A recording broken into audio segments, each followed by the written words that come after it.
Simon, could you outline the key differentiators between indoor event security and the outdoor festival? Yeah, I think there's several key differences really in terms of how these events are organised differently. Clearly, within the indoor events, the fixed venues are very much kind of controlled spaces. They have very much sort of fixed procedures and regimes. The flexibility of a venue is somewhat probably not limited in terms of the way in which the venue can be used. When it comes to an outdoor venue or greenfield site, it tends to be very much designed to fit the needs of the event, but also to fit the needs of what the event's trying to deliver and the geographical restrictions in terms of farmers' fields or race circuits like we are at Donington. Airports, all these considerations need to come into play when we're looking at how we plan a site.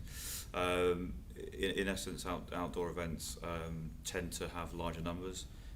They tend to be standing in terms of how the audience view the music events. If we're deeming them music events, tend to be multiple stages, which allows us to have a larger capacity and program music differently across the sites.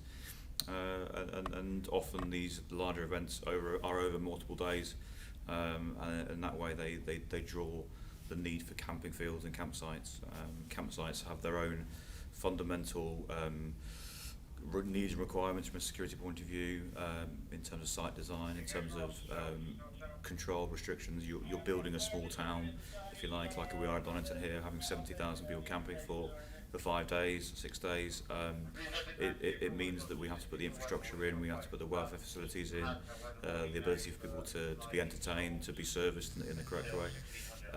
All these lead to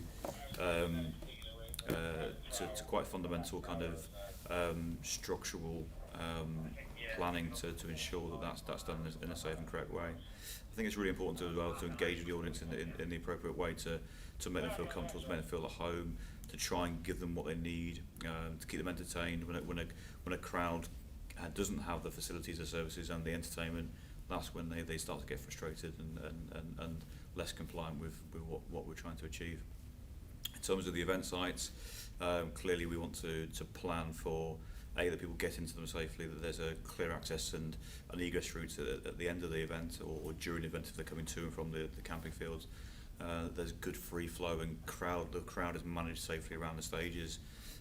The stages have their own operations in terms of the management of the crowd in front of the stage.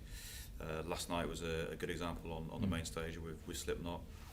We had a very busy barrier, and again the design of the barrier is there to enable us to manage the crowd effectively and reduce pressure in certain situations. Lateral movement from left to right, and the Slipknot set last night was particularly lively with just under 3,000 people coming over the barrier during that set. And we have to manage the way in which that happened. We have to be observant of crowd issues in front of the stage. We had 2 situations last night where we had to stop the show for safety reasons, and again there's an agreed protocol, a system, an agreement that's signed up to by the production, by the bands themselves, in terms of what will happen if that show stop needs to enact. Everyone understands that the paramount concern is of safety, and when we do a simultaneous show stop then we only do it for one reason, that's because there's an immediate threat to somebody's safety. So they were both enacted and carried out correctly. The staff that we have that carry out those procedures are trained in terms of monitoring crowds and the procedures by which you stop a show, and they gain access to that through our online training module. It's a very specialist area and requires a lot of experience and expertise to be able to spot the issues in the crowd of this size and what to do in that situation. As is the management of the front stage barriers. When you've got 3,000 people coming over a Mojo design barrier during a set of an hour and a half, it involves great sort of resourcing, training in terms of the techniques of lifting those people over safely, but also processing them to medical resources if needs be.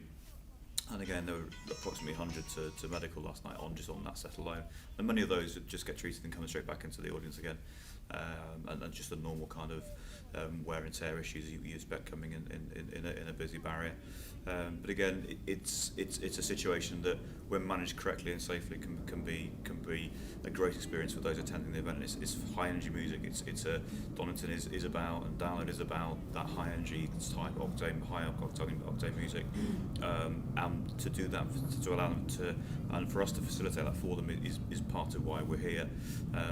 But clearly, for those that are perhaps naive to that and see it for the first time, it can be quite an alarming sight in terms of the frequency people come over and the movement of the crowds from a heightened position. So, but again, all procedure and very, very much kind of learned experiences and good, strong safety systems that ultimately allow us to ensure these people come and enjoy the show safely and go home at the end of the weekend having a great time.